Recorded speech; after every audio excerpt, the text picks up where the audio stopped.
Bonjour à tous, j'espère que vous allez bien. Cette semaine, nous allons parler de Warren Buffett, qui a annoncé son départ, ainsi que les conseils de la semaine et les évolutions. Les marchés vont un peu vite en effaçant le choc du Libération Day. La finance, l'aéronautique et la santé gagnante du début d'année. Bilan du premier trimestre. Après un premier trimestre correct, les analystes ont néanmoins revu à la baisse leurs prévisions en raison de la guerre tarifaire lancée par le président Donald Trump. Les bénéfices du CAC 40 sont désormais attendus en hausse de 5,1% cette année et de 12,3% en 2026. Quel avenir sans Warren Buffett? Le célèbre homme d'affaires a décidé de passer la main, à la fin de l'année, à son successeur désigné.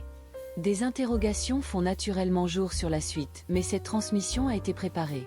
Il était inéluctable que Warren Buffett passerait un jour la main. Mais la nouvelle annonce lors de l'Assemblée générale du conglomérat, de son départ du poste de directeur général de Berkshire Hathaway à la fin de l'année, a suscité beaucoup d'émoi, non seulement auprès de ses actionnaires, fidèles et lui voir une véritable admiration, mais aussi de la communauté financière. Le repli de près de 5% du titre le lendemain de l'annonce en atteste en partie et dénote une forme d'inquiétude quant à la suite.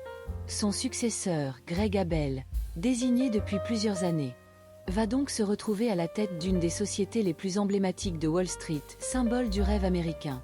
L'histoire de cette petite société de textile en quasi-faillite acquise par Warren Buffett en 1965. Devenu un conglomérat unique en son genre à la capitalisation boursière supérieure à 1100 milliards de dollars, a été comptée à plusieurs reprises. La question qui se pose désormais, même si l'homme d'affaires ne s'en va pas totalement, conservant sa fonction de président du conseil d'administration, est de savoir si le titre va préserver son pouvoir d'attraction.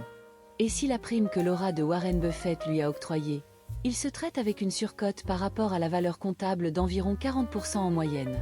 Va-t-elle perdurer? Évolution satisfaisante dans l'ensemble. Concernant les grandes valeurs, les investisseurs ont salué le résultat du premier trimestre de l'avionneur européen Airbus, qui a fait mieux qu'attendu et confirmé ses objectifs annuels malgré la menace des droits de douane. Les valeurs moyennes biomatériaux a fait les frais d'une dégradation de recommandation de la part de RBC. Passé de surperformance à performance en ligne. Avec un objectif de cours ramené de 130 € à 125 €. Les valeurs de rendement. Les bénéfices trimestriels de l'énergéticien espagnol Iberdrola ont reculé de 27% au premier trimestre à cause des plus-values de cession engrangées en 2024.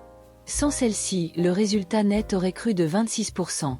Les valeurs internationales. Le constructeur de voitures de luxe Ferrari s'est montré rassurant quant aux effets potentiels des droits de douane sur ses ventes aux États-Unis et a confirmé ses attentes pour l'exercice en cours. Pour finir, voici le tableau des dates de dividendes de cette semaine. Voici 3 conseils d'action à suivre cette semaine. Elis, Figeac Aero et Ferrari. Merci à vous d'avoir suivi cette vidéo. On se retrouve la semaine prochaine. N'hésitez pas à vous abonner pour ne pas rater mes prochains conseils. Et n'oubliez pas, la bourse comporte des risques.